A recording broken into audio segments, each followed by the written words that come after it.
Então tá. Boa noite, pessoal. Vamos começar hoje a nossa quarta aula.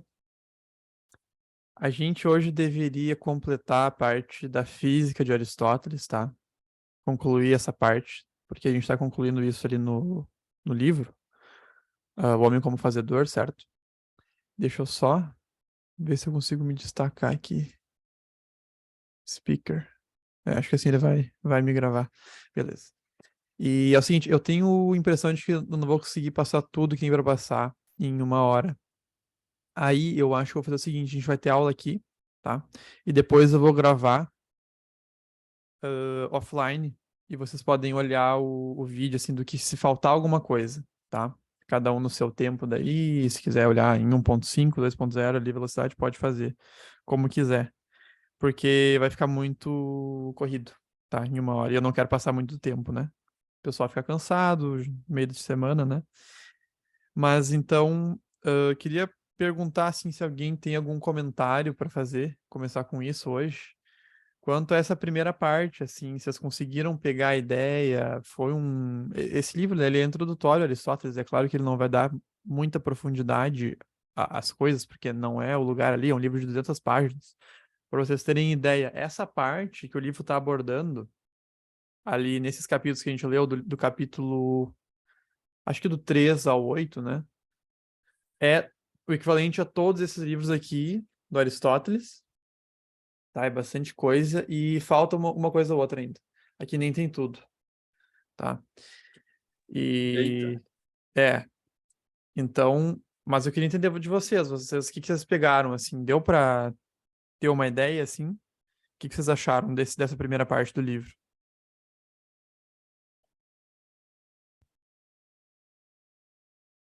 Não se acanhem.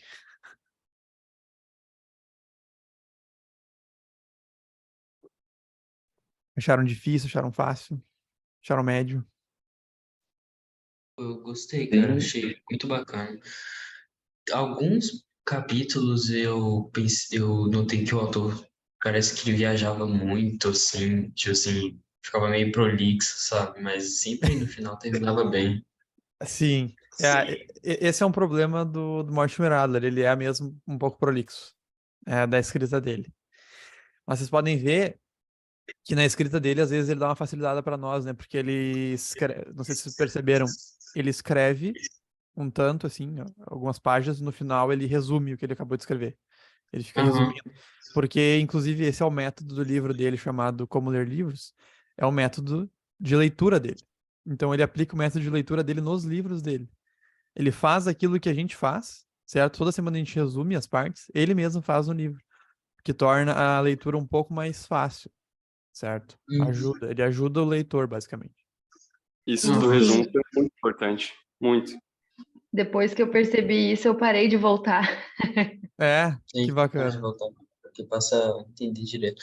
O único ponto é que, por causa disso, eu fiquei sentindo que, tipo assim, era complicado encontrar a espinha dorsal dos argumentos mesmo, sabe? Do capítulo. Uhum, Tipo assim, o principal ficava mais complicado de encontrar. Quanto que ele sim. realmente estava no assunto. Sim, porque ele fazia muita tangência de vez em quando, assim, tangenciava muito o Aham. assunto. É, realmente. Sim. Mais algum comentário, pessoal? Mas tirando isso, é muito bom. Tô gostando bastante. Eu também Hum, tô gostando muito. Tô achando tranquilo de ler, assim. Só tem que estar bem concentrado, né? O que não Sim, é um livro que eu tenho que ler todo dia, porque eu tenho bastante dificuldade de concentração. Então tem dias que eu senti assim, não é pra hoje, porque eu tô lendo e não tô pegando nem a ideia do que ele tá falando. Mas tirando isso, é bem tranquilo, tô gostando. Tô achando de boa. bacana. Bacana, pessoal. Eu tô bem feliz que ali nas duplas e tal, inclusive tem duplas que estão ficando bem amigos, assim, ali não se conheciam, né? Nunca tinham se falado. E tô vendo que estão criando uma amizade ali. Que é bem bacana, né? Parece que quando a gente tá num grupo assim, que todo mundo tá comprometido com uma causa final, né? Vocês já estão sabendo o que que é agora. Com uma finalidade, a gente tende a ficar amigo, né? Inclusive a definição de São Tomás de Aquino para amizade é essa. Amigo para São Tomás são aqueles que buscam as mesmas coisas e rejeitam as mesmas coisas. Essa é a definição dele de amizade. Mas então tá. Deixa eu compartilhar minha tela aqui. E pra gente iniciar. Eu tenho uns diagramas aqui pra gente iniciar nossa aula e ajudar. Deixa eu compartilhar aqui. Me avisem se vocês estiverem vendo aqui a minha tela. Tô Sim, vendo. tá aparecendo. Beleza, obrigado. Então, pessoal, na última aula, no finalzinho, a gente falou sobre essa divisão da ciência. Vocês se lembram disso? Acho que era um outro diagrama. Esse aqui eu fiz no. Tava vendo meus arquivos ali, eu encontrei esse diagrama aqui. Eu levei horas para fazer no Illustrator, porque eu não sei mexer, né? Eu tava aprendendo. Mas a gente estava falando sobre a divisão das ciências, que são sempre relativas à divisão da ordem, certo? É uma ordem relativa à razão. Quando a razão suporta a ordem do universo, a gente está falando da filosofia da natureza. Quando a razão reflete sobre a própria ordem dela mesma, a gente está falando da lógica. Quando a gente delibera sobre a ordem ou procura encontrar os deveres que a gente tem, que as nossas ações têm para com a ordem do universo, a gente está falando da filosofia moral. E quando a gente imprime uma certa ordem no universo, né? Por exemplo, eu tenho um plano aqui de fazer um garfo. Eu vou lá e imprimo esse plano na matéria ali, no alumínio, e faço um garfo. Eu estou imprimindo uma ordem, uma forma no universo. A gente está falando das artes mecânicas. Tá? E esses capítulos que a gente estava falando, eles versam sobre a filosofia da natureza e artes mecânicas em parte também, né? A questão ali da produção, né? Da ideia produtiva e do da ideia prática do saber produtivo. Pois bem, a gente terminou a última aula com esse diagrama aqui. Agora eu quero entrar um pouco dentro dessa filosofia da natureza, porque os nossos capítulos eles entraram aqui, nessa ciência, tá? Então agora eu vou para o meu próximo diagrama aqui, que é o diagrama 2, que é o seguinte. Quando a gente está falando... Não reparem a minha letra, tá? Isso aqui é um diagrama direto das minhas anotações aqui, eu não tive tempo de fazer ele no Draw.io. Então vocês estão vendo coisa aqui maneiras que eu anoto, tá? Se quiserem se inspirar para as anotações de vocês. Então aqui a gente tem já a coisa, né? As coisas do universo, então um copo, um homem, um animal, tá? A gente já sabe que essas coisas são formadas de forma e matéria, a gente já abordou isso. Inclusive eu espero que essas nossas conversas sobre forma e matéria tenham facilitado vocês entenderem esses capítulos, porque ele aborda isso, certo? E uma coisa que é importante entender é que existe sempre uma relação entre a forma e a matéria. Não é como se elas não estivessem relacionadas ou proporcionadas uma à outra. Elas sempre possuem uma relação entre elas, tá? Quando a gente abstrai, a gente vai seguir o modo dessa relação na nossa abstração. Logo, logo eu vou dar um exemplo para que isso fique mais claro. Por que a gente tem que abstrair? Porque a coisa em si mesma, sendo material, ela não é cognoscível para nós. Nosso intelecto não conhece a coisa, né? Ele não capta a forma diretamente. A gente precisa abstrair dessa coisa que é formada de forma e matéria. A gente tem que abstrair a matéria para ficar só com a forma. Porque é a forma da coisa, ou aquilo que ela é em ato, que nos é inteligível. É aquilo que nós somos capazes de entender realmente a essência da coisa, com a forma dela. Por isso a gente abstrai aqui essa relação, certo? Vamos ter a forma aqui. Dependendo do modo da relação entre forma e matéria, porque olha só, exemplo rápido. As coisas do universo são formadas de forma e matéria, beleza, mas e um anjo? E uma criatura celestial para Aristóteles? Ela é só forma, não tem matéria. Então é uma relação diferente, certo? É uma relação onde não há matéria, apenas forma. Então, dependendo da relação entre forma e matéria, a gente vai abstrair essa relação e vai encaixar isso em diversas ciências, tá? As coisas se relacionam de formas diferentes com a matéria e, portanto, pertencem a ciências diferentes, tá bom? Toda ciência é feita de demonstrações, tá? Agora eu vou para o nosso próximo diagrama, que é esse daqui. Toda ciência ela é feita de demonstrações, tá? E toda demonstração ela tem um termo médio. O que é uma demonstração, pessoal? É um silogismo, é um encadeamento de proposições. Pensem o seguinte: A mais clássica de todas, aquela que a gente vê na escola. Todo homem é mortal. Sócrates é homem.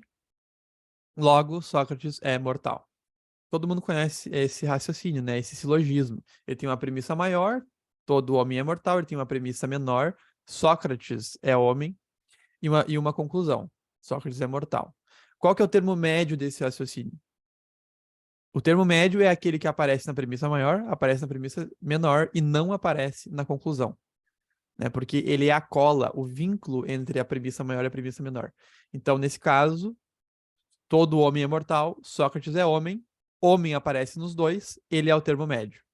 Só que vejam que esse termo médio, ele é uma definição, certo? Nós precisamos definir o homem para que a gente consiga realizar esse raciocínio, certo? Todo homem é mortal, a gente precisa saber o que é o homem para conseguir chegar nessa conclusão. A gente precisa vincular o indivíduo Sócrates a essa definição de homem. Então, a definição aqui é homem, que é o termo médio, tá? Por que eu estou falando isso? Porque assim como eu acabei de falar para vocês, que a forma e a matéria se relacionam de certa maneira, de certo modo, a definição das coisas vai carregar essa relação. É isso que vocês têm que pegar aqui para a gente poder dividir. A gente estava falando antes, né, da filosofia da natureza. A própria filosofia da natureza vai ser dividida em ciências diferentes. Tá? É por isso que vocês estão vendo aqui na minha tela. Física, matemática e metafísica.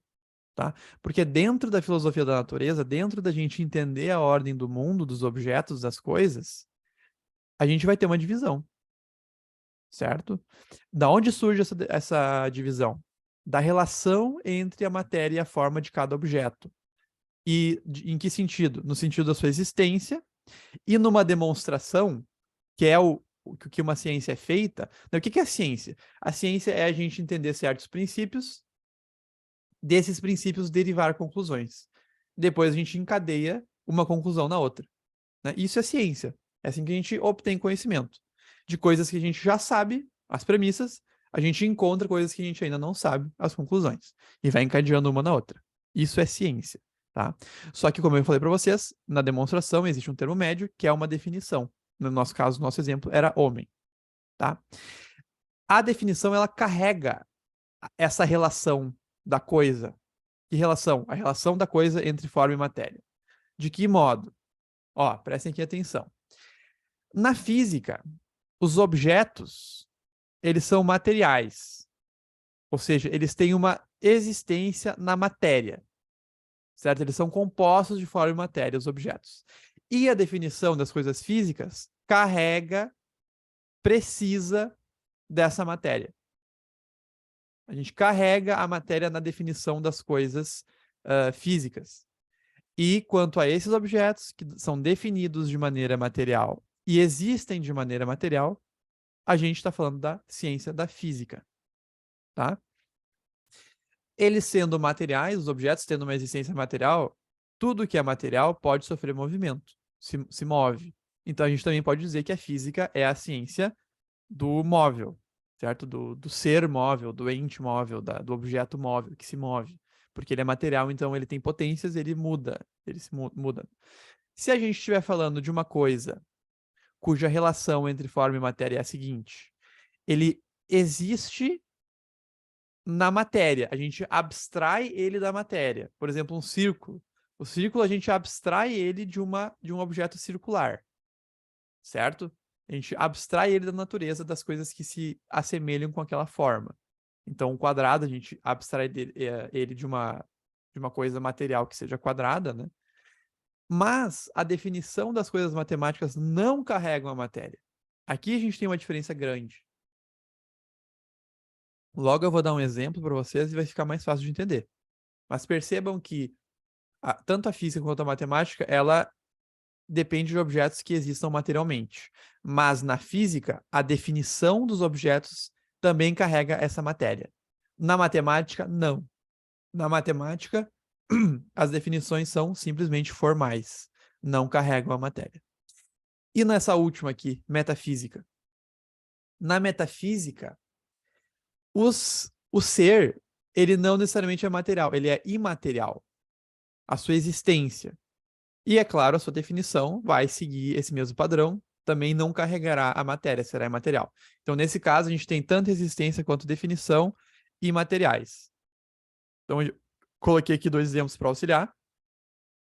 Existem coisas no universo que nunca existem na matéria. Deus, por exemplo. Deus nunca existe na matéria, ele é puro ato, ele é pura forma. Como diz Aristóteles, ele é pura inteléquia. Ele é ato e perfeição total. Não tem nenhuma matéria que possa ser atualizada em Deus. Né? E também as substâncias separadas, que a gente não vai falar muito aqui. Tá? Mas então, Deus é um assunto metafísico, porque a sua existência é imaterial e a sua definição, na verdade, a gente nem consegue definir Deus, mas a gente cria certas definições com base nos efeitos que Deus realiza, tá? Como, por exemplo, primeiro motor, não é uma definição própria de Deus, certo? Ser o primeiro motor. É o seu efeito. Deus é aquele que é o primeiro a mover as coisas. Ok. É uma definição com base nos efeitos dele. Né? E ainda é primeiro a mover e ser imóvel, sendo imóvel, certo? E também a gente poderia estar falando de substância, ato e potência, ou o próprio ser. Esses conceitos, essas questões, o ato, a potência, a substância em si mesmo, são imateriais também. Então, eles não existem universalmente na matéria. É claro que o ato, ele existe de certa maneira na matéria, mas individuado. Né? Eu tenho o meu ato, tu tem o teu ato. Mas se estivermos falando do ato enquanto universal, o ato, genericamente, ele não existe na matéria. E a gente vai estar falando de metafísica. Vai ser um assunto metafísico. Inclusive, é por isso que a gente tem essa relação entre física e metafísica muito próxima. Porque as coisas físicas têm um caráter metafísico e as coisas metafísicas, de certa maneira, são abstraídas das coisas físicas. Ou por meio dessas categorias aqui de substância, ato, potência e ser, ou para a gente chegar em Deus, por exemplo, dos efeitos de Deus nas coisas físicas. Certo? Então é do efeito de Deus nas coisas físicas que chegamos em Deus, que em si é metafísico, é imaterial. Tá? Agora eu vou dar um exemplo para vocês para a gente completar isso aqui e ficar mais fácil de entender. Mas eu queria mostrar para vocês que dentro da filosofia da natureza, a gente divide as ciências, tá? Para que seja mais fácil de estudar. E essa divisão é oriunda da existência do objeto, da maneira que ele existe e da definição que a gente dá para ele, que é baseada nessa relação entre forma e matéria do próprio objeto. Tá? Então aqui eu vou dar um exemplo para vocês, que é o seguinte. Tenho aqui uma bola. O que é uma bola? É justamente um objeto sólido esférico. Certo? Existem bolas concretas, né? Eu posso ter uma bola aqui na minha frente, eu posso chutar ela e tudo mais. Aqui, essa minha definição, ela carrega tanto forma quanto matéria. Certo? Objeto sólido representa a matéria dessa definição. Esférico representa a forma. Porque eu estou atualizando aquilo que um objeto sólido pode ser. Porque o objeto sólido poderia também ser um quadrado, ser um cubo, certo? Mas eu estou falando, é esférico. Tá? Então, é uma forma, atualiza esta matéria que é ser objeto sólido. Tá? Mas veja, esférico, né? De um objeto sólido esférico, por exemplo, de uma bola, eu posso chegar no conceito matemático de esfera. Concordam comigo? O que é uma esfera? Conjunto de pontos que estão todos à mesma distância r, né, o raio, de um determinado ponto no espaço tridimensional. Essa definição é matemática, gente. Não tem matéria aqui. Certo? Porque ponto, distância, espaço tridimensional são conceitos matemáticos. É claro que eu tive que interagir com uma bola ou com alguma coisa que seja esférica antes para que eu chegasse na esfera. Mas uma vez que eu chegue, eu posso defini-la sem utilizar a matéria, de uma maneira puramente formal. Então, eu vou estar tratando aqui da matemática. Tá? Já vou estar entrando na matemática aqui. E aqui eu ainda coloquei o ponto, né? O que é o ponto? Isso aqui é uma definição euclidiana. Aquilo de que nada é parte. Né? Tu não vai encontrar um ponto por aí. Certo? É uma definição matemática. O ponto é aquilo que é adimensional. Então, vocês podem ver que, com base no meu objeto, eu sei em que ciência ele deve ser estudado. A bola deve ser estudada na física, porque é um objeto sólido esférico, ou seja, é um objeto cuja existência é material e cuja definição também é material, também carrega matéria. Se eu estiver falando de uma esfera, não vou estudar a esfera na física, vou estudar ela na matemática. Porque apesar da existência da esfera depender do mundo físico, da onde eu abstraio ela, a sua definição não carrega matéria. É uma outra maneira de estudar, é uma outra ciência. Tá? Deu para ter uma ideia aqui, pessoal, dessa divisão das ciências dentro da filosofia da natureza? Dentro desse estudo do mundo? Alguém ficou com alguma dúvida? Tudo certo. Beleza. Então, o que fica para nós aqui é que estamos falando da física aristotélica, estamos falando dos objetos que possuem matéria na sua existência e são definidos como matéria, e dessa maneira eles podem mover, eles se movem, certo? Eles possuem movimento. Estudamos o ser móvel na física. Perfeito. E agora a gente chega nesse último slide aqui, que é dentro já da física de Aristóteles, que é do ser móvel. Quero passar para vocês esse mapa, para vocês terem ideia do quão profunda é a obra de Aristóteles. Quando a gente olha para a natureza, a gente pode ir das coisas mais simples até as coisas mais complexas. A gente pode ir das coisas que possuem menos ato, que são menos perfeitas, às coisas mais perfeitas. O que eu quero dizer com isso? Olhem para uma planta. Olhem para um ser humano. Qual dos dois possui mais ato, mais ser, mais perfeição? O homem, porque ele carrega em si mais faculdades. Ele carrega em si maiores perfeições, formas mais próximas do puro ato, formas mais próximas de Deus, o homem, do que a planta. A planta é um ser um pouco mais simples do que o homem, certo? Eu acredito que ninguém aqui vai negar, claro, a planta é complexa, né? Tem muito que estudar sobre plantas, mas ela é menos complexa que o homem, porque a sua forma é mais simples. É uma forma que carrega menos ato, carrega menos perfeição, menos ato. O homem é o contrário. Se a gente for analisando o mundo físico, tá? A primeira coisa que a gente pode falar é do próprio ser móvel enquanto ser móvel. O que eu quero dizer com isso? Muita coisa nas ciências iria se repetir. Porque todas esses quadradinhos aqui que eu estou mostrando para vocês, que são livros de Aristóteles, todos eles falam sobre o ser móvel, certo? Porque todos eles estão dentro da física. Mas eu não vou falar a mesma coisa em cada um dos livros, ou em cada momento do meu estudo sobre a física. Aquilo que é genérico do próprio ser móvel vai ser estudado neste livro aqui, chamado Física, tá? Que é esse primeiro quadradinho azul aqui, que trata do ser móvel enquanto ser móvel. Não estamos falando aqui da alma, não estamos falando aqui de um copo, não estamos falando aqui de uma bola. Não, estamos falando do ser móvel enquanto ser móvel. Tá? Depois disso, deixa eu só ver uma coisinha aqui. Tá, acho que tá me gravando.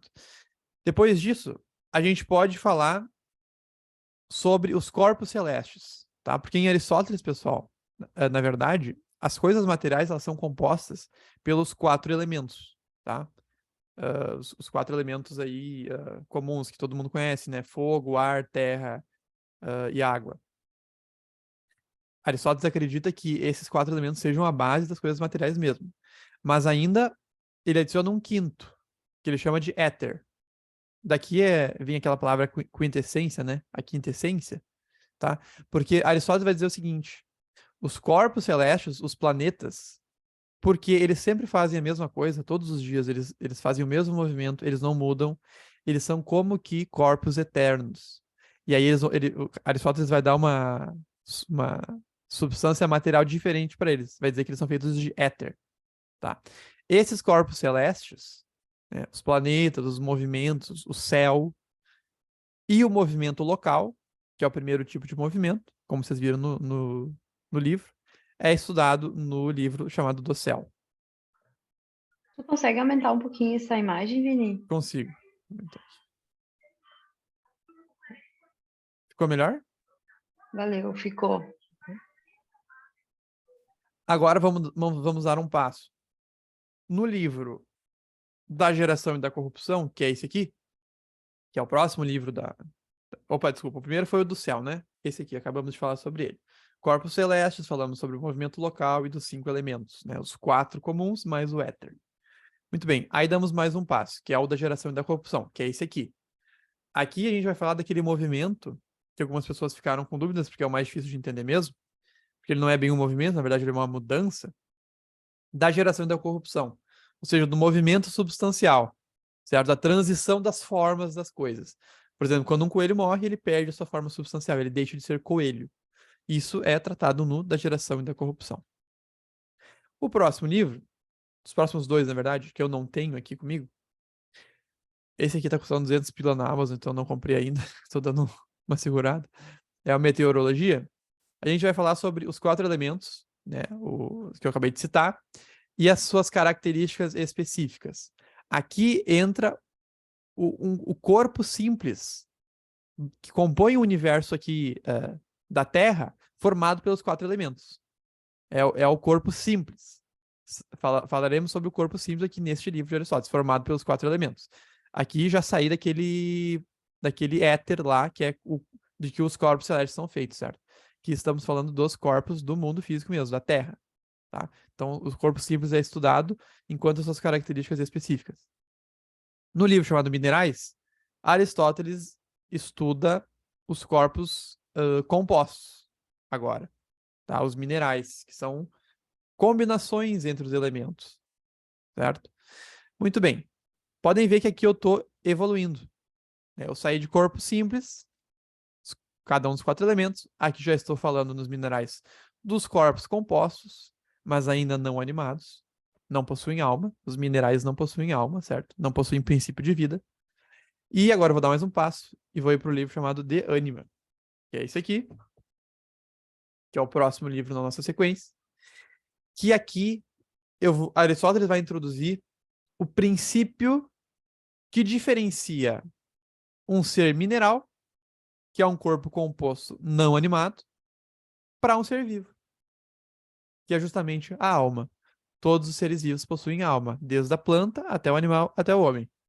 Tá? Então aqui a gente vai tratar da alma enquanto princípio dos corpos compostos animados agora. E para finalizar, a física aristotélica, a gente tem esse último livro, Parva Naturalia, onde a gente vai conversar sobre os seres vivos enquanto características gerais de cada um, não somente a sua alma. Tá? Então esse é o panorama da física aristotélica. Agora vocês têm ideia de como é que funciona. E como o livro que a gente leu, ele é realmente um resumo, certo? Ele é uma introdução, um início.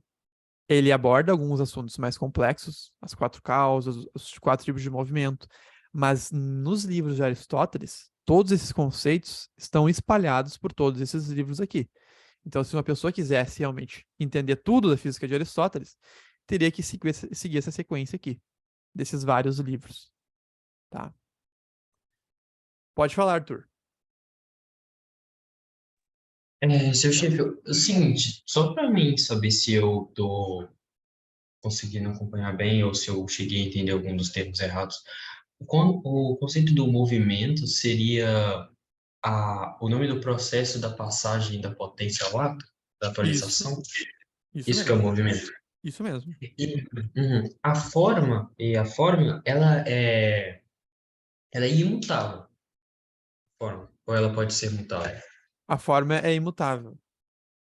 Digamos, E, cada forma em particular é imutável, mas a forma de uma coisa pode mudar. tipo, duas cadeiras, elas possuem a mesma forma ou possuem formas idênticas? Aí é que tá. Como eu sempre falo para vocês aqui, em filosofia, as coisas possuem sempre várias perspectivas. No teu exemplo das cadeiras, existe uma perspectiva onde as formas são idênticas e uma perspectiva onde elas são diferentes. Qual que é a perspectiva onde elas são idênticas?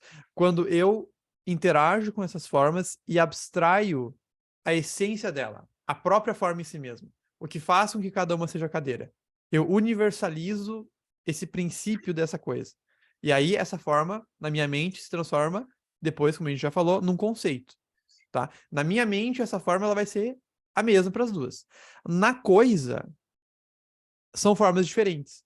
Como diferentes? Porque elas são cada uma individuada por uma matéria diferente. É isso que faz com que sejam diferentes. Na coisa, no objeto Ah, concreto. a gente abstrai coisas, a mesma coisa, mas depois do processo da abstração, mas na coisa em si, são formas diferentes. São formas diferentes, porque toda forma depende. Toda forma. Quando estamos falando no mundo físico, no mundo material, toda forma depende da sua matéria. Não há forma que sobreviva sem a sua matéria. É um casamento aí, é um par necessário. Não tem forma sem ter matéria. E a relação delas é tão íntima que uma influencia a outra. Existe uma relação, uma proporcionalidade entre a forma e a matéria, tá? Então, numa cadeira, é aquela forma em específico, porque é aquela matéria em específico daquela cadeira que individua essa forma, para que tu tenha ali o ente composto. Quando tu abstrai a forma das duas cadeiras, tu primeiro desconsidera as notas que diferenciam cada uma delas. Primeiro tu as entende como idênticas, porque tu captura primeiro a forma de cada uma enquanto cadeiridade. Certo? Então na tua mente vai ser a mesma. Depois tu vai captando as diferenças. Tu vai captando as formas acidentais, certo? As formas mais em termos de qualidade. Uma cadeira é maior, uma cadeira é menor, uma cadeira é de tal cor, outra cadeira é de outra cor. Tá? Tu vai captando as notas que diferenciam cada uma dessas cadeiras. Hum. E essa forma, ela existe apenas junto com a coisa em si, ou ela está ligada no mundo inteligível, assim? Ou isso só fica em Platão mesmo? Esse aí é um debate épico entre Platão e Aristóteles, porque Platão acreditava que as formas existiam separadamente no mundo das ideias. Isso é o mundo das ideias de Platão. Aristóteles não acreditava nisso. Aristóteles acreditava que as formas existem somente nas coisas. Quando falamos de uma forma separada da coisa, separada da matéria, é somente enquanto abstraída pelo nosso intelecto. Tá? A não ser que estivéssemos falando dos corpos separados, né? Das substâncias separadas, de Deus, por exemplo. Porque aí em Deus não há matéria. Ele é uma forma que é um próprio indivíduo em si mesmo. É diferente das coisas materiais. Hum, entendi.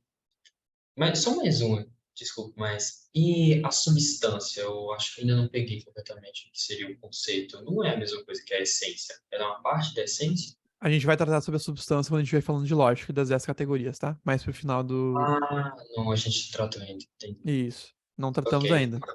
Não tem problema tu eu tenho. não ter pegado bem. Beleza, muito obrigado. Tranquilo.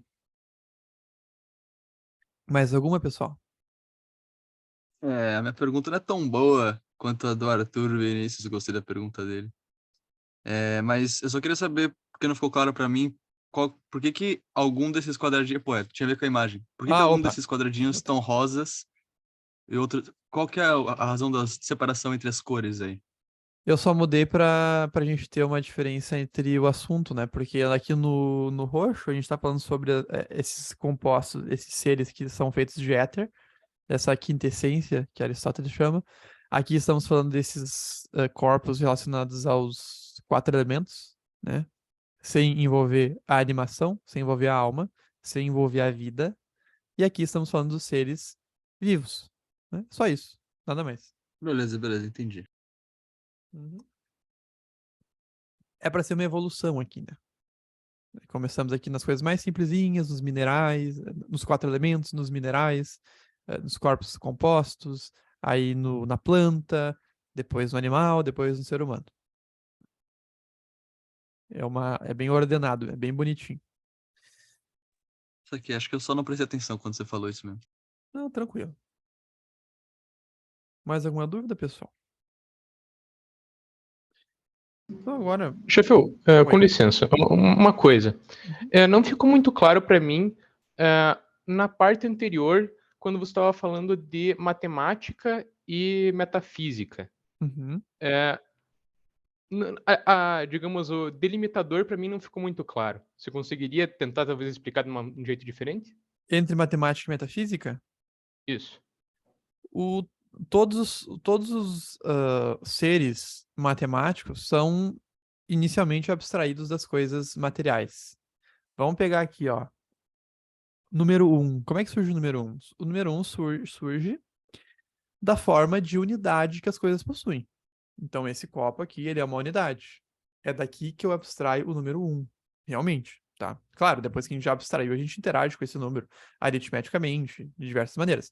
Mas primeiro, interagimos com algo que é 1, algo que tem a unidade, certo? E toda forma é, por natureza, uma unidade. A forma dá unidade às coisas. Então, daí tiramos o número 1. Mas a definição de número 1, que eu não sei exatamente qual que é de cabeça, não depende da matéria. Por mais que ele tenha sido abstraído daqui. São definições formais. Tá? Se tu pegar aí o livro de Euclides, chamado Elementos, tu vai ver que ele vai dar definições puramente formais para os entes matemáticos. Então ele vai lá no ponto, depois ele vai falar da reta, depois ele vai falar do plano, vai evoluindo com definições formais. Já quando a gente está falando de metafísica, os seres metafísicos, realmente metafísicos, não existem na matéria. E, Uhum. por exemplo, Deus, ou, por exemplo, as substâncias separadas. Inteligências que movem o universo. Os motores intermediários entre o primeiro motor e o mundo físico mesmo. Em Aristóteles. Tá. Então, você tocou bem no ponto que eu estava pensando, na verdade, quando você apresentou. Porque, então, se você está fazendo um raciocínio matemático com uma unidade, você está lidando com a unidade. A unidade é uma forma. Então, a forma é um objeto matemático? Não, a forma é um objeto metafísico. A forma em si mesma. Uhum. Né? Porque os objetos matemáticos, eles são feitos, digamos assim, de forma. Porque a sua forma é abstraída da matéria. Mas a forma em Tá. si mesma, por excelência, é metafísica. Porque a forma, por excelência, não existe na matéria. A forma, por excelência, Uhum. é Deus, no caso.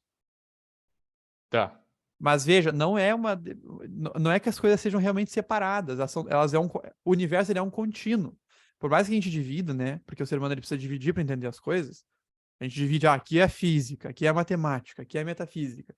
As coisas se relacionam. Né? As coisas se relacionam. Tá, mas então a forma por excelência é metafísica, mas as formas específicas também? As formas específicas, não. As formas específicas são mais físicas do que metafísicas. Porque as formas específicas, por exemplo, a forma do coelho, é uma forma sensível. Que a gente capta primeiro com os nossos sentidos, e aí a gente abstrai do que a gente recebe dos sentidos essa forma de coelho. Tá? Então aqui tem uma diferença entre forma sensível e forma inteligível. Que daí já é dos próprios entes metafísicos. Né? Depois que eu já fiz essa abstração. Já tirei do coelho a sua forma de coelho. Aí eu vou fazer mais uma abstração. Tenho aqui a forma de coelho. Vou abstrair mais uma vez. Vou ter a forma de corpo.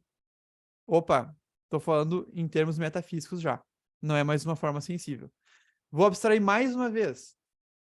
O que é mais abstraído do que corpo por esse caminho, né, por essa categoria? Substância. Metafísica. Porque eu realizei uma série de abstrações. Mas começou lá na forma sensível do coelho. Concorda comigo? Entendi. Então, conforme você vai abstraindo, você vai saindo de um universo para outro. Exatamente. Mas, tá. Então, você também tinha falado proporcionalidade antes, né? Uhum. Então, se eu pensar, por exemplo, um Entre a matéria e a coelho é forma. um objeto. Ah, tá. Um coelho é um objeto físico. Uhum. Se eu pensar nas características específicas do coelho, digamos, e relacionar elas, eu estou começando um raciocínio matemático. E conforme eu vou saindo disso, deixando mais abstrato, eu estou entrando num universo Não, metafísico? tu não tá falando. Não, não. Tu não tá falando de um objeto matemático nesse caso, enquanto tu tá tratando de um coelho. Tu vai tratar de um objeto matemático se tu falar assim, esse coelho aqui é quadrado. Como é que eu interajo Hum, com o quadrado? Ah, o quadrado tem tal definição, matemática, certo? Que não envolve forma. O quadrado tem 4 lados, o quadrado tem uma área que é calculada pela base vezes a altura. Tá? Mas enquanto tu estiver falando de coelho, não é matemático. tá. E quando você fala de uma cadeira, por exemplo, ter um assento, 4 pés e um encosto? Nem precisa ser 4 pés, pode ser 3 ou É, 2 claro, ou 1. pois é. Sim. O que que tem? E nesse caso, você não está lidando com algum objeto, com alguma ideia matemática nesse processo? Isso que tá me deixando um pouco confuso. Qual que seria a ideia matemática? Hum, não sei, você querer fazer uma relação entre as partes. Relação não é matemático. Relação é propriamente metafísico. A relação Tá. primeira é a relação de Deus com a sua criação. Primeira relação que existe. Não é porque a gente está falando de uma relação que ela seja matemática. Se eu falar Hum, um copo está ao lado do outro, essa não é uma relação matemática. tá. Agora, se eu falar a diagonal do quadrado é lado raiz de 2 ou raiz de 3, não me lembro mais. Raiz de 2, eu acho. Lado raiz de 2, isso é uma relação matemática. Que é pura, eu tô interagindo com conceitos puramente formais. Lado, certo? Não tem o lado por aí. Eu tenho por exemplo, tem essa caneta aqui. Essa caneta tem um lado, certo? Mas eu posso abstrair esse conceito de lado, defini-lo formalmente e aí interagir, né? E aí eu sei que o lado do quadrado, a diagonal do quadrado é lado vezes raiz de 2. Que é uma relação. Raiz de 2. O que é raiz de 2? É uma relação matemática, é um conceito matemático, certo? Entendi. Então acho que tava considerando matemática como se fosse um negócio muito mais amplo do que realmente seria. Acho que sim. Uhum. Mas deu para esclarecer um pouco mais agora? Uhum, sim, sim. Não, maravilha. Então, matemática, quando trata desses elementos, né, certo? O número, né, de 1 a infinito, números racionais, figuras geométricas, figuras espaciais, e por aí vai, aí afora. Mais alguma dúvida, pessoal? Eu preciso agora responder as dúvidas de vocês da última aula, tá? Então, a primeira dúvida, quanto ao capítulo 5, mudança e permanência, teve uma dúvida só nesse capítulo. O colega pergunta o seguinte: como a relação de mudança entre o tomate e a bola de tênis é o tempo? Não é o movimento local um deslocamento espacial? Então, todo movimento ele pode ser medido pelo tempo, tá? Todo movimento. Existe uma mudança que não, que é a mudança da corrupção, da geração da corrupção, que é instantânea. Mas a gente chama de mudança, né? A mudança engloba as 4 mudanças. Dentre as 4 mudanças, existem 3 movimentos, mais precisamente falando. Um deles é o movimento local. Tá. O tomate, se eu não me engano, no livro, o exemplo do tomate é dele amadurecendo, certo?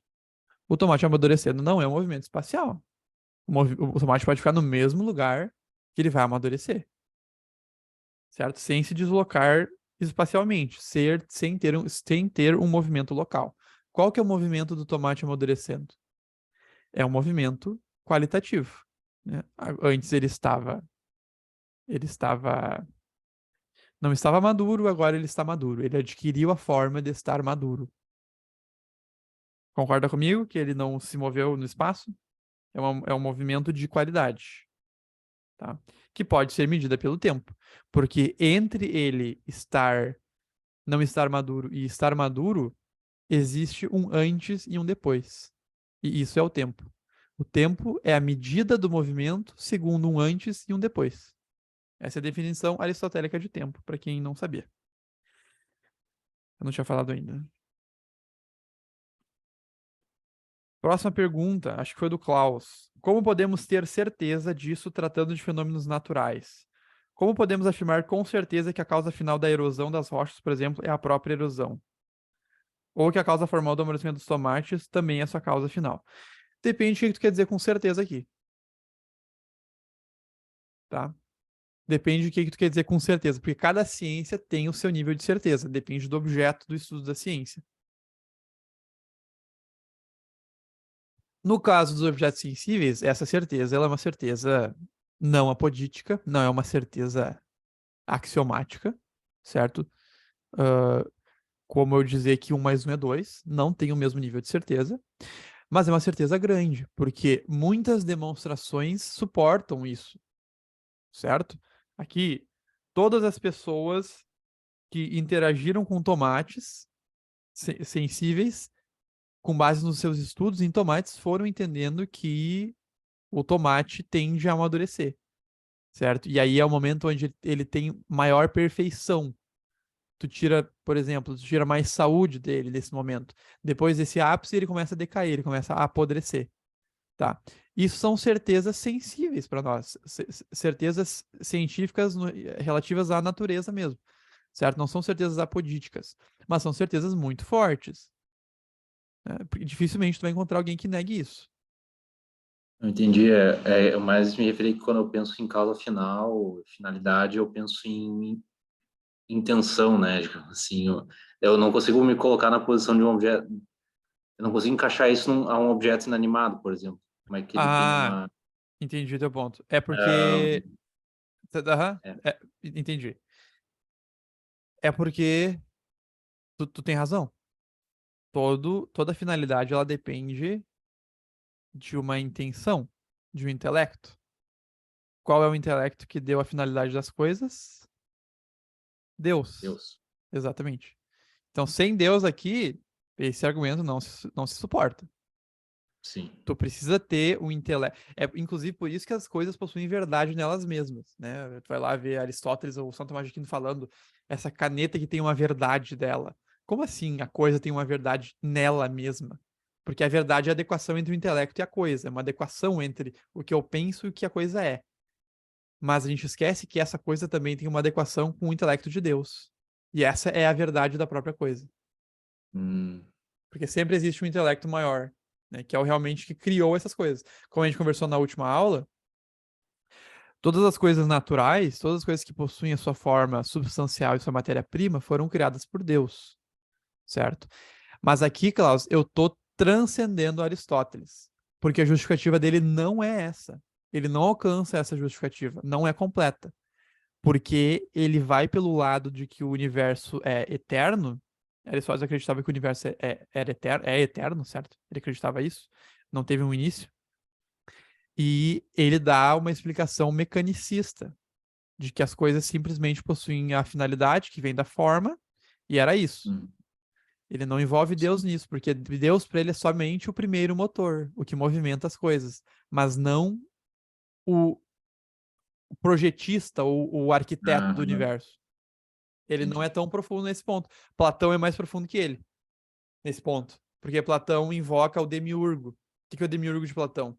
É aquele ser transcendente que, olhando para a ideia do bem, olhando para o próprio bem, que é uma ideia em Platão, que é a ideia máxima no mundo inteligível das ideias, é a ideia do bem, ele olha para essa ideia e constrói o mundo com base nessa ideia. Se ele construiu as coisas com base na ideia do bem e fez com que elas tivessem uma finalidade, a finalidade das coisas é tender ao bem.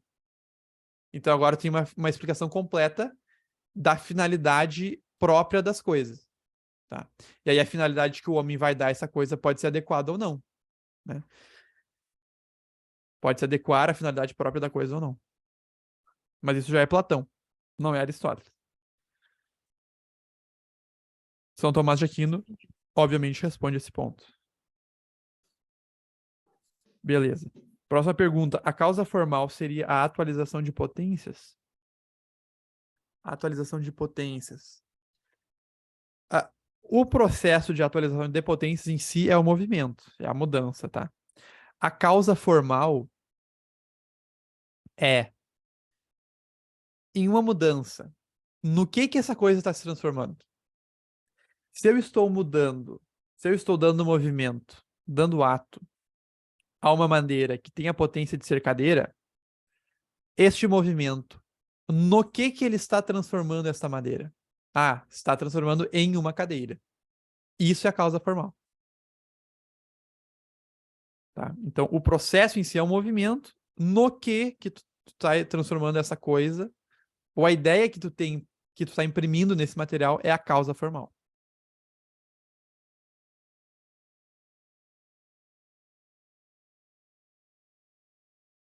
Sobre os fins aqui, eu acabei de comentar, já está respondido. Obrigado, Chico. Oi? Ah, tranquilo.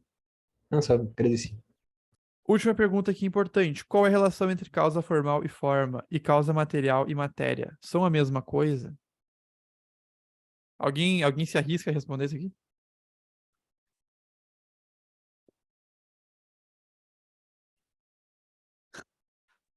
Eu acho Pode repetir a pergunta?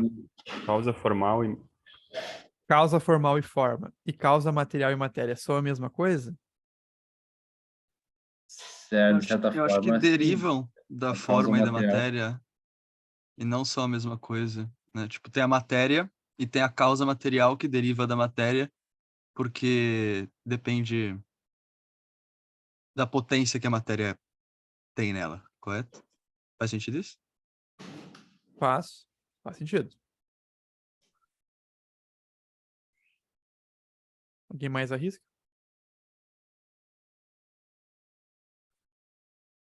Então, Quando estamos falando de causa, estamos falando de movimento, não é? exatamente. Das 4 causas, né? Porque existem. Eu não comentei com vocês ainda, e não me lembro se o livro fala, ainda existe uma causa anterior às 4 causas. Porque os objetos sensíveis, para que eles mudem, eles ainda precisam de uma causa anterior, que é o que eu costumo falar para vocês, que é o primeiro motor, que é Deus.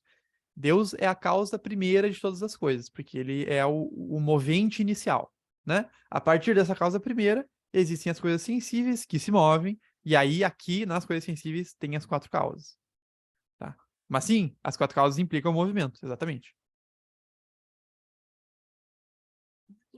Então, qual é a diferença? Pessoal, assim, ó, na coisa, a gente pode falar que sob uma perspectiva é a mesma coisa, sobre outra perspectiva são diferentes. Como podem ser a mesma coisa? Se estivéssemos olhando um frame, um momento específico do universo, a gente conseguiria explicar ele apenas com a forma e com a matéria. Porque é a forma e a matéria que compõem o que são as coisas. Acontece que o universo não é assim. O universo não é um momento. O universo ele é dinâmico. Ele é uma sequência de momentos. Ele é uma sequência de movimentos. Certo? Se olharmos da perspectiva dinâmica, não basta mais explicar o que é a coisa. A gente precisa explicar também da onde ela veio e para onde ela vai. Tá? Porque isso é parte da essência do movimento. Aqui vai entrar a causa final e a causa eficiente junto. Tá? Então, nessa perspectiva dinâmica, a gente precisa das 4 causas para explicar o universo, as coisas físicas. Tá? E aqui, a forma é justamente essa qualidade estática da coisa, certo? A causa formal vai ser para onde ela está indo nesse movimento, para qual forma ela está indo nesse movimento. Quando o movimento é concluído, aquela causa formal do movimento é a própria forma da coisa. Se identificam, certo? E a matéria é a mesma coisa. Quando termina o movimento, se identificam, porque o processo de movimento foi concluído. Né? Acontece que todas as coisas estão se movimentando o tempo inteiro, e aí é por isso que o universo ele é esse dinamismo, né? Ele é dinâmico. Tá? Mas a gente pode dizer que, sob uma certa perspectiva, são a mesma coisa, né? Então, a causa formal é justamente a forma para onde está indo a coisa, a causa material é justamente de que ela está sendo feita, né? A sua matéria, isso mesmo, mas a causa formal evoca esse sentido dinâmico do universo, e a causa e a forma e a matéria separadas invocam essa questão estática do universo, essa dimensão estática. Tá? Deu para pegar aqui? Alguém ficou com alguma dúvida?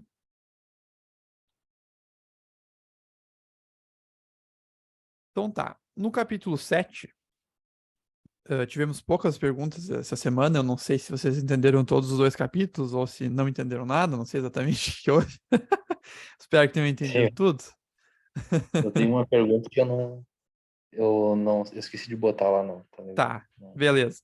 A primeira é o seguinte. Se quando algo perde sua forma substancial, nós chamamos isso de corrupção substancial. Quando algo perde sua forma acidental, podemos dizer que isso sofreu uma corrupção acidental? Não vejo nenhum problema em falar isso, tá? Não vejo nenhum problema, porque a corrupção é justamente essa perda de uma forma, certo? A coisa perde uma forma dando espaço para uma outra forma, tá? Acidental ou substancial. No caso da corrupção substancial, a coisa deixa de ser o que é absolutamente, né? O coelho morreu, absolutamente aquele ente ali deixou de existir. Não tem mais coelho, tá? Nas coisas que o homem cria, não é do mesmo sentido, né? Se a cadeira quebra, ela deixa de ser cadeira, mas aquela madeira não deixa de ser madeira. Ela só está arranjada de uma maneira diferente agora, certo? Agora está faltando um pé ali naquele objeto, certo? Mas sofreu uma corrupção, perdeu uma forma de ser cadeira. Isso sim. Tá? Então eu diria que sim, não tem problema falar isso. Corrupção acidental. Beleza, concluímos as perguntas. Agora o Klaus pode fazer outra pergunta.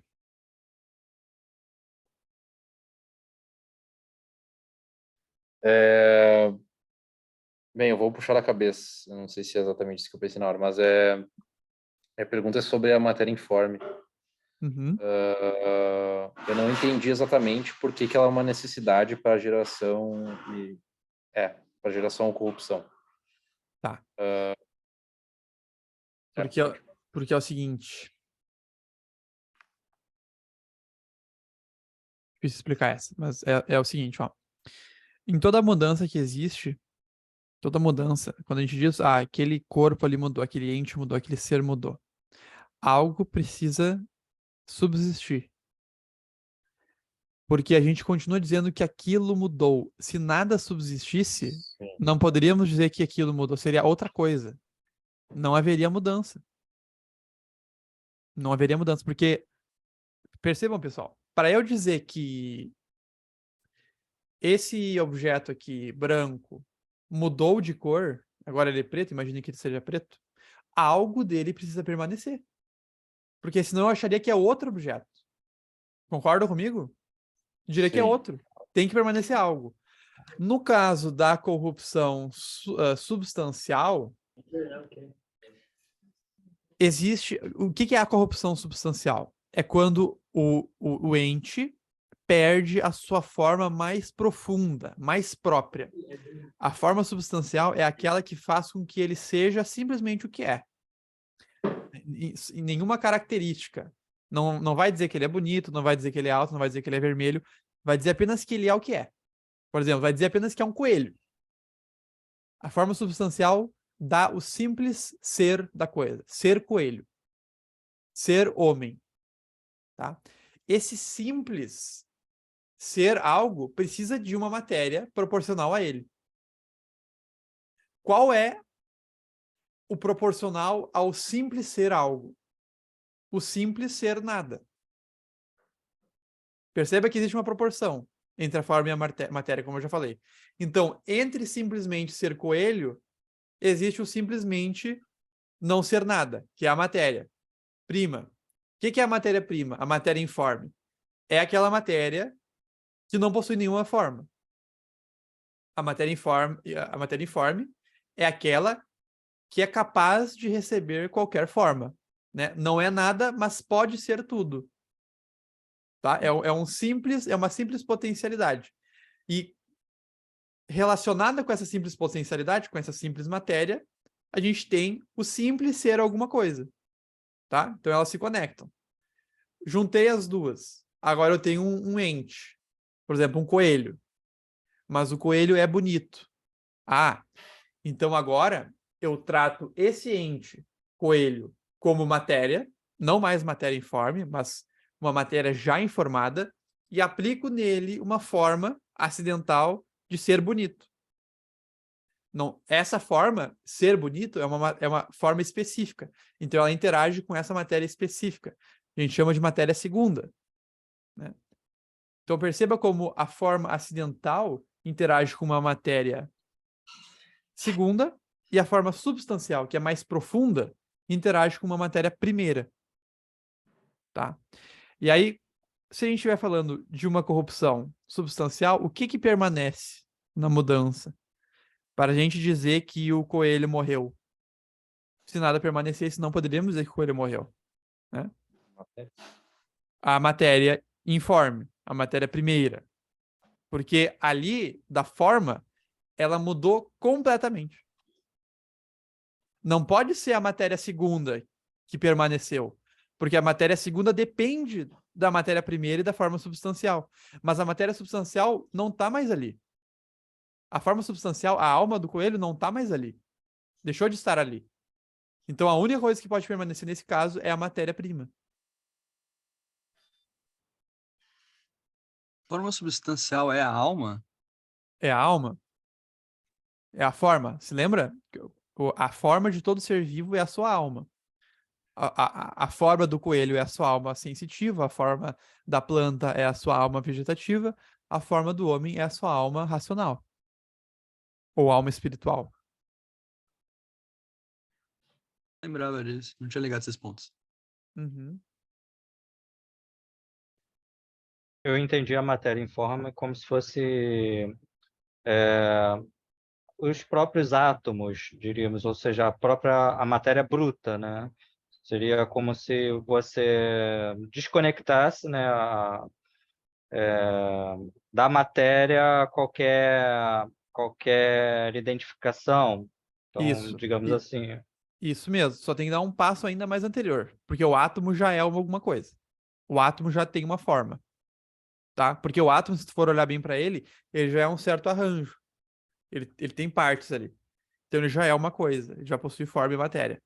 A matéria Os- informe ainda vai ser aquilo que ainda está mais para dentro, mais profundo. Tá? Tu não vai ver a matéria informe de uma coisa. Mas tu sabe que ela existe porque as coisas sofrem corrupção substancial e tu continua entendendo que ali morreu um coelho ou ali morreu um ser humano. Perdeu o que era, mas ainda é alguma coisa.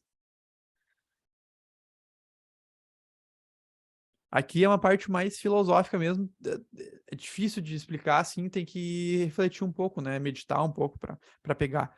Mas pensa, se uma coisa perde o seu ser completamente, se um ser eu vivo. pensei como se fosse o próprio conceito da matéria, né? A gente chama de matéria, então seria a matéria informe, não sei, Sim, a Não própria sei se isso vai matéria, ajudar, mas não mas eu pensei sei. como se fosse o equivalente negativo de Deus, que se Deus é puro ato, matéria é pura potência, a exatamente. matéria tá lá para baixo, enquanto Deus tá lá para cima, sabe? Exatamente. Deus é o ato puro, não há matéria nenhuma em Deus, Deus tem toda a perfeição possível. A matéria informe é justamente aquela pura potencialidade. A matéria informe é aquele puro poder ser algo, tá? O que Deus É, cria e cria também a forma substancial das coisas, e com esses dois princípios ele cria as coisas que existem, as coisas naturais. quando Deus chega para criar o mundo, já tem aquele oceano, né? Com as trevas e tal, que ele pare por cima. Aquilo deve ser meio É o que caos, um né? símbolo para a matéria. Mas Exato. isso é grego, né? Essa interpretação é grega, de que já existia algo com Deus. Na verdade, não, né? Na verdade, Deus cria as duas coisas. Deus cria a matéria informe, Deus cria a forma substancial. Tá. Uma pergunta que eu tive, ô Vinícius, por exemplo, uma dúvida, né, que eu tive, quanto à água, lá é dado um exemplo da potência da madeira, que pode, por exemplo, virar lenha. A água já não teria essa, né, que a madeira pode construir uma casa, enquanto a água não pode virar uma cadeira, por exemplo, né? Aí eu pensei, e se a água vira gelo? E você pode esculpir uma cadeira de gelo ou construir uma casa, um iglu, né? A água deixa de ser água nesse instante que ela vira Sim, gelo? sim, ela tem uma outra forma. Ela é gelo. Na mesma proporção quando ela evapora, que ela vira vapor, né? São coisas diferentes, apesar de que possuem uma semelhança molecular, certo? Mas são coisas diferentes. Então, se tu congela a água, agora tu tem novas possibilidades. Porque tu tem o gelo. O gelo tu pode usar ele para criar uma escada, por exemplo. A água líquida tu não pode, né? A água não serve de escada. Mas sim, aí tu vai ter que dar um ato, tu vai ter que dar uma forma para esta água para transformá-la em gelo. Dando esta forma, outras possibilidades aparecem. E outras somem. Por exemplo, tu não toma o gelo. Tu não toma o gelo, tu espera ele derreter para poder tomar, né? É por aí. A cada ato novo é uma atualização das potências, certo? Exatamente. Então, se a minha água tem a potência de congelar, de virar gelo, no momento que eu dou dou a forma para ela, dou o ato para ela de ser gelo, ela perde essa potência. Porque essa potência foi atualizada. O gelo não tem potência de ser gelo, ele já é gelo. Mas ele tem potência de ser água agora, porque ele pode derreter. Pegaram? Mas é por aí. Mais alguma Toda dúvida? matéria solidificada não é, de certa forma, algo congelado? Digamos assim, o ferro é simplesmente o, o ferro em estado sólido, não em estado líquido, né? Então, por exemplo, toda matéria seria algo congelado, digamos assim. Não sei bem. Não saberia te dizer isso certo, assim. Teria que ver com um físico daí. Não sou especializado nessa área. Mas dá pra se pensar que sim. As coisas líquidas também são matéria, né? E as gasosas também. Claro, com certeza. Só não é matéria aquilo que é ainda anterior à matéria. Por exemplo, desculpa. Essas coisas que tu falou são materiais. Matéria é um princípio dessas coisas. Certo? A gente não pode mais confundir isso. As coisas que existem, concretas, elas são compostas de forma e matéria. Forma e matéria são princípios da coisa. Da junção desses dois princípios, forma e matéria, surge a materialidade, o corpo em si. Certo? Entendi. Nenhuma dessas coisas é matéria, elas têm matéria além de forma. Isso. Vini, a gente Oi. poderia dizer que alguma coisa é informe quando tu sabe que aquilo existe, apesar de aquilo ter deixado de existir? Tô viajando. Aqui, se uma coisa existe, tu disse que tu sabe que ela existe, mas ela deixou de existir? Qual que é o exemplo mesmo? É, isso aí. Algo informe, eu poderia dizer que é algo que tu sabe que existe, mesmo tendo deixado de existir? Ou não poderia dizer isso? Eu só não tô conseguindo entender bem. Tu teria um exemplo? Tu pensou em um exemplo? Chegou a pensar em um exemplo? Não, pensei na morte do coelho mesmo. Tipo, eu sei que ele existe, mesmo ele tendo deixado de existir. Eu sei Que ele aquela existia. matéria. Isso, isso. Isso. Aham, é isso aí. Tu sabe que ali havia um coelho, certo? Que Uhum. morreu. Por isso tu fala, ali tem um corpo de um coelho, de um coelhinho que morreu. Por quê? Porque tu identifica aquele corpo, que não é mais coelho, mas tu identifica que aquele corpo antes possuía a forma substancial de coelho. Ele era um Uhum. coelho. No momento que ele morre, ele perde a sua forma substancial. No caso, ele perde a sua alma de coelho. O que acontece quando um ser que tem alma perde a sua alma? A gente diz que ele morre. Essa é a definição de morte, quando a alma se separa do corpo.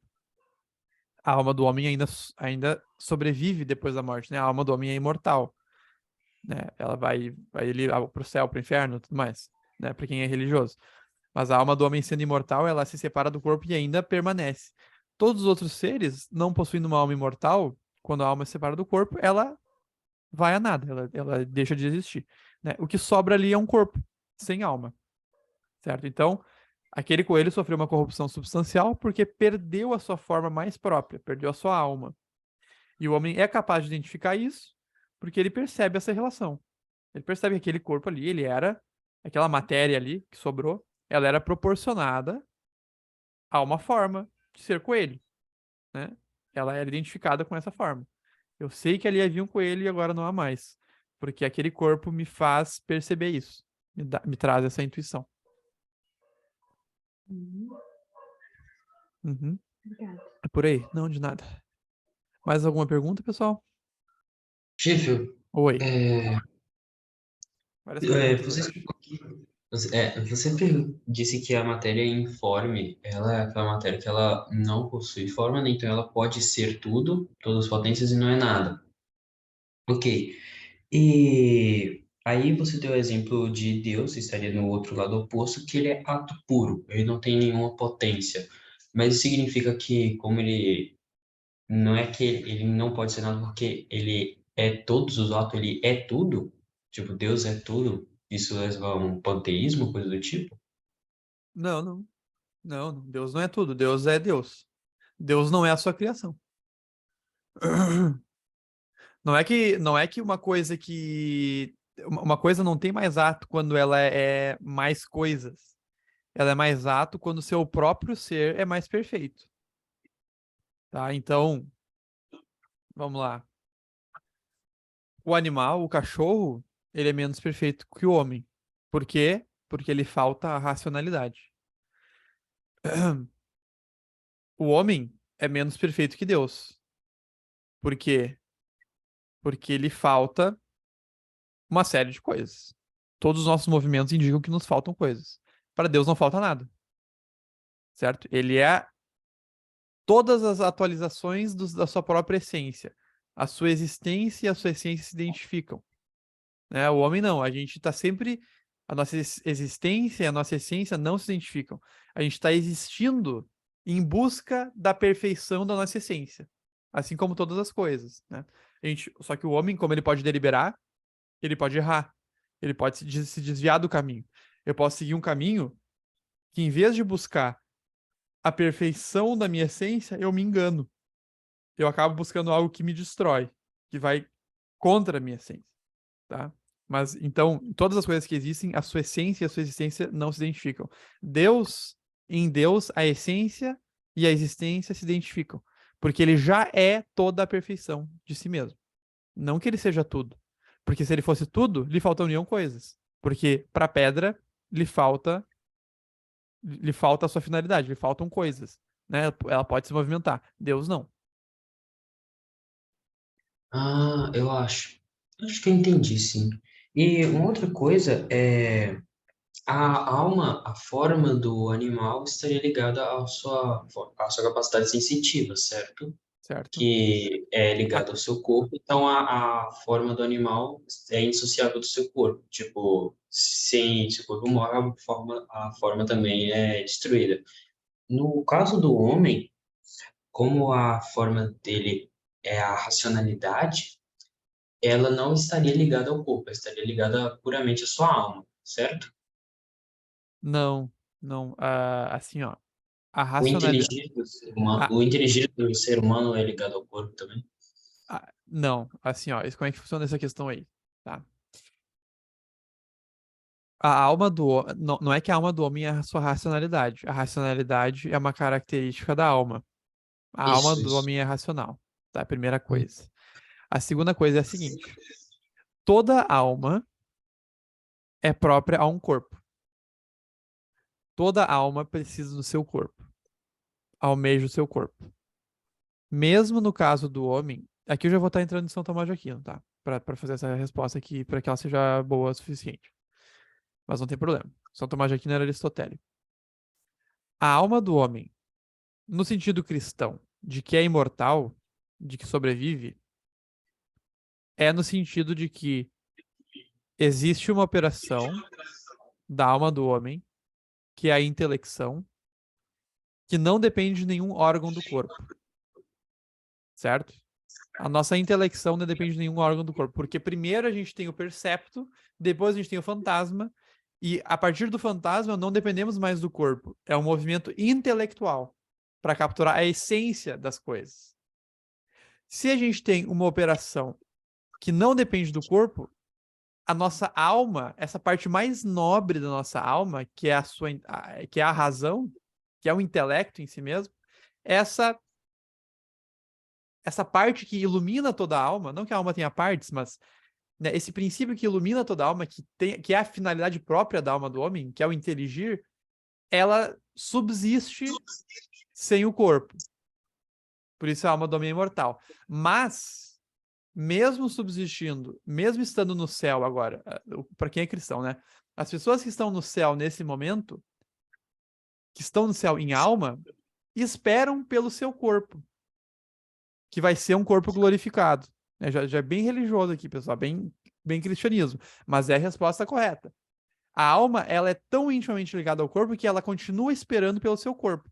É por isso que tem ali na Bíblia, Jesus promete, né, que no último dia, no dia do juízo, todas as pessoas terão seu corpo ressuscitado e serão julgadas, de corpo e alma, porque nós não cometemos as nossas boas obras e as nossas más obras somente de alma. A gente faz cada uma das nossas ações de corpo e alma.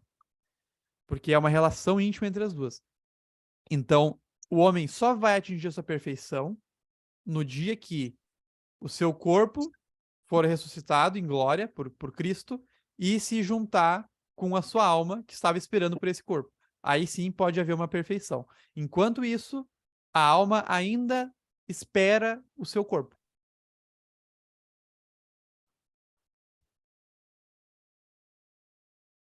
Entendi. Não, muito obrigado. Uhum. E aí a gente vê como o cristianismo ele possui bases filosóficas muito, muito, muito fortes. Né? Não que precise, mas tem. A gente só tem que ir atrás. Em Aristóteles, é claro que não tem nada disso, não tem nada do corpo que ressurge. Em Aristóteles, a alma do homem tem uma parte intelectiva, que eu acabei de explicar, que é a captura a essência das coisas, e essa parte sobrevive. Essa parte da alma sobrevive. E fica lá no plano inteligível, inteligindo ao primeiro motor, que é o ato puro. Né? Esse é o fim para Aristóteles. Para o cristão, não. O cristão acha que o homem vai ter o seu corpo ressuscitado e vai estar de corpo e alma no céu, no paraíso. Até porque sem o corpo ele não é homem, né? A alma Exatamente. pura.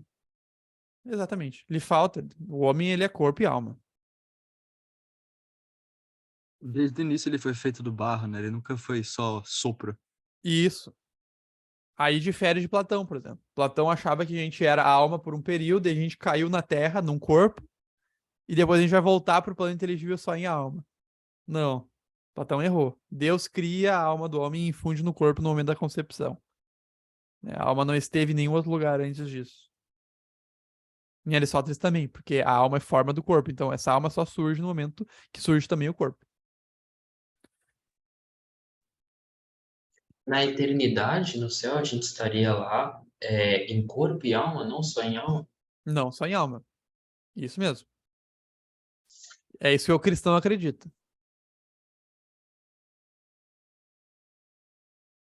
Difícil de imaginar, né?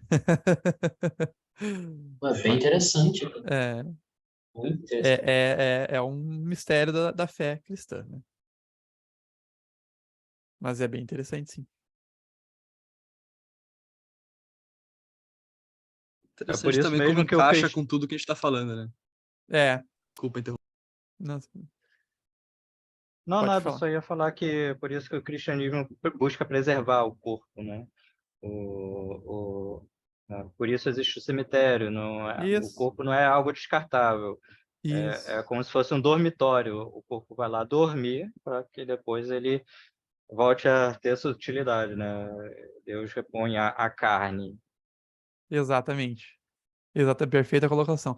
Inclusive, isso me lembrou de uma passagem do Hamlet, do Shakespeare. Ele pergunta assim, né?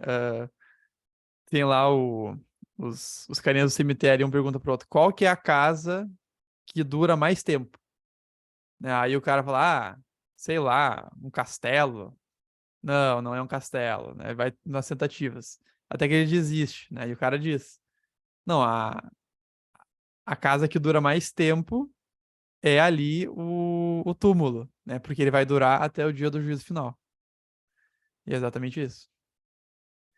Dura até o dia do juízo final. Mais alguma pergunta, pessoal? Tinha várias coisas para eu tratar ainda hoje, mas como vocês podem ver, o assunto ele é muito amplo. A gente pode conversar por muito tempo sobre isso.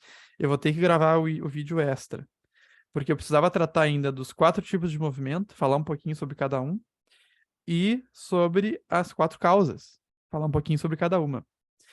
E não vai Pessoal, dar. perguntando ali no chat, ó, o Jonathan perguntando se a matéria informe teria alguma ligação com o conceito de qualia. Não estudei qualia, Jonathan. Peço perdão aí, vou falhar. Não é um conceito aristotélico, certo? É do Quine, qualia? Não me lembro exatamente. Mas eu não estudei, então vou ter que ser humilde aqui, honesto, e dizer que não sei se tem. Tá? Não estudei esse Oi, tá me conceito aí. ouvindo? Tô, aham. Na verdade, é que quando eu tava lendo, me lembrou um pouco, porque faz alguns meses eu vi um vídeo aleatório na internet que alguém tava tentando explicar o conceito de qualia em um podcast. Eu acho que era o Alexandre Porto, se se eu não me engano. Hum. E aí mas assim, também nunca estudei nada, eu só achei, quando eu estava lendo, eu achei parecido. Por isso que eu perguntei, só por isso mesmo. Não, tranquilo. Pode ser que sim. Eu não cheguei a pesquisar, então eu não vou me.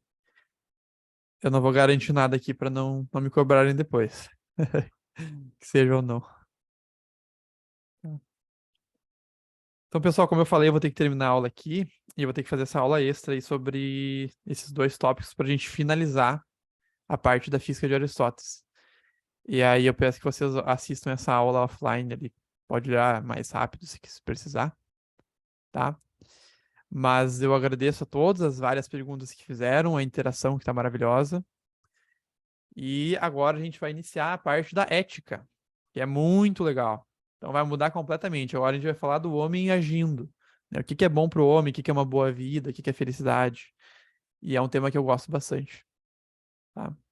Então eu desejo uma boa noite a todos. Vou parar o recording agora.